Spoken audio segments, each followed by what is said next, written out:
have any thoughts on how to take our curriculum and make it more outdoorsy? The great thing with outdoor education, but also it's the challenge is that outdoor learning should be connected to your school's immediate surroundings.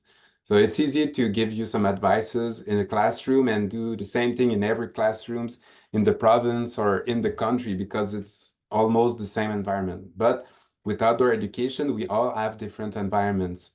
So you cannot say to everyone, connect the learning like this or like that. You need to take time to explore the surroundings and to identify the potentials of the places around the school. So I think that's the first step to do.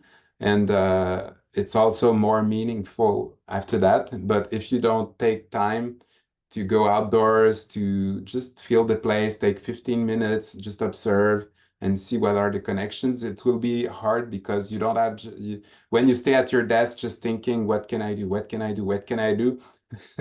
It will not jump into your face. So just go outdoors, take 15 minutes in the park, in the schoolyard, and just think about what you're doing and allow some time to think and observe. And it will be I think, more helpful than staying indoors to think about how to connect the program with what you want to do.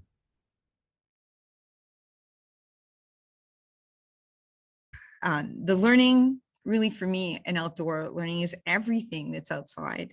So the outdoors for me is the catalyst for the student learning, and quite simply, it's everything. It's the air, the trees, the wind, the snow, the snowflakes, the cold, the animals that we can see or not see, the weather, really everything. Just taking a walk outside and listening to the students. What are the students wondering about?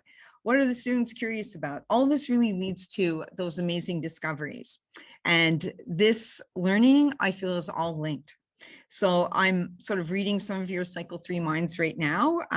Where is, how does all this fit into that cycle 3 curriculum, and how do I evaluate it all?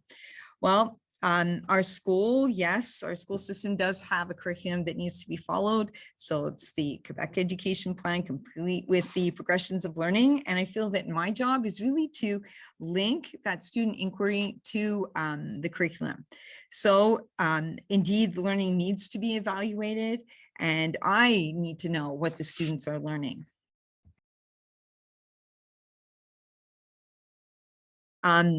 I feel that there are essentially 5 parts to being outside.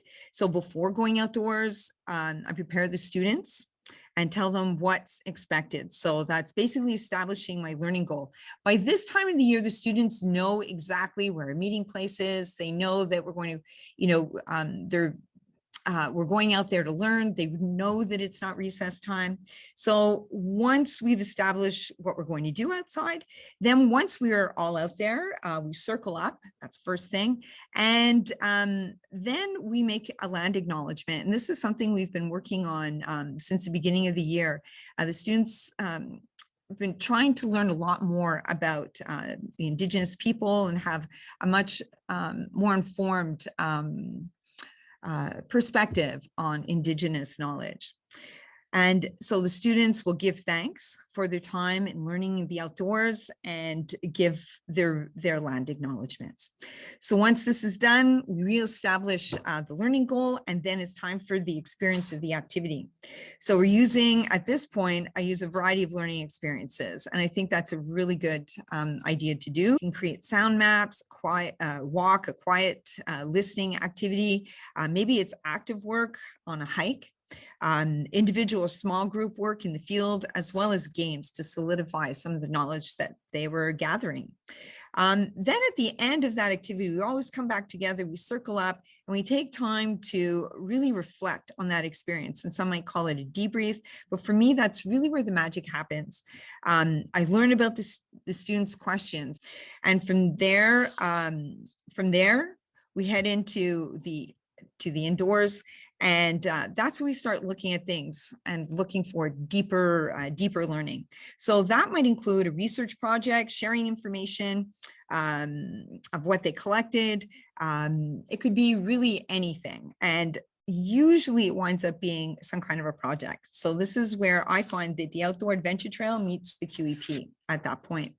There's lots of ways of literally getting started, but the best way is just to take a regular schoolyard or community walk and ask the question, what's going on out here today?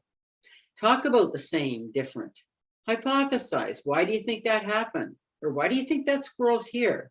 And yesterday it wasn't. And link everything to your curriculum in any or all subject areas. If you know your curriculum really well, you'll know what you can tap into, whether it's the architecture of a building that you're seeing for math, or cloud patterns to do some art, or poetry or language, and always connect it to how they feel about that. Naturalize your curriculum. I love that phrase, as opposed to synthesizing it indoors. And listen for their questions and pose questions, but resist giving answers. We do not need to be the font of all knowledge. Help them to find out. Instead of leading those debates and those discussion times, facilitate them.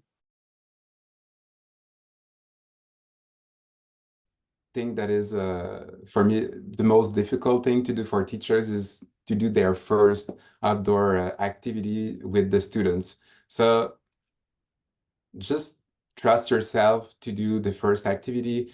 Like simple advices are do some short activities outdoors. Don't go for an hour or 2 hours the first time. Go in a space where you feel safe, for instance, in the schoolyard, so you don't have to manage all the risk stuffs and have some special authorizations. You can also limit the space where the students are going, and just do some simple activities to feel the outdoors, how your students are reacting, how you react as a teacher, and also prepare the students to the outdoor activity inside, not outdoors, but in the classroom.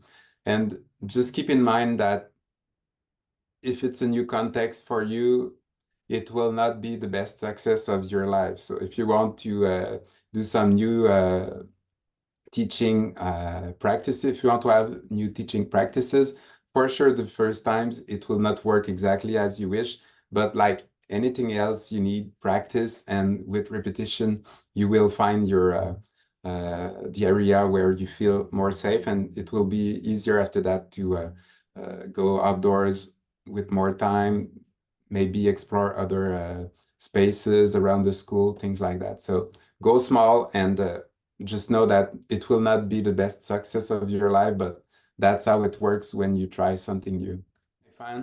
I find amazing about outdoor education research, and also when I go in schools and when I discuss with teachers, is that there are plenty objectives we can achieve with outdoor education. And I'm a science teacher at high school levels first, and I was going outdoors to connect science learning with real life. And what I find really fantastic is that we have often some students that we qualify as being problematic, and oh, he's distracting the others, so I don't want to go outdoors with this kid. But what we find is that, and what we observe is that these kids often they become great students with a leadership because they can move. They are not they don't have to sit on their chair and just listen. Kids need to move, and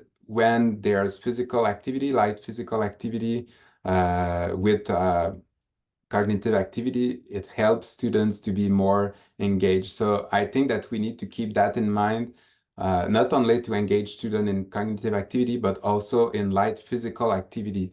And the outdoors is a great place to do that.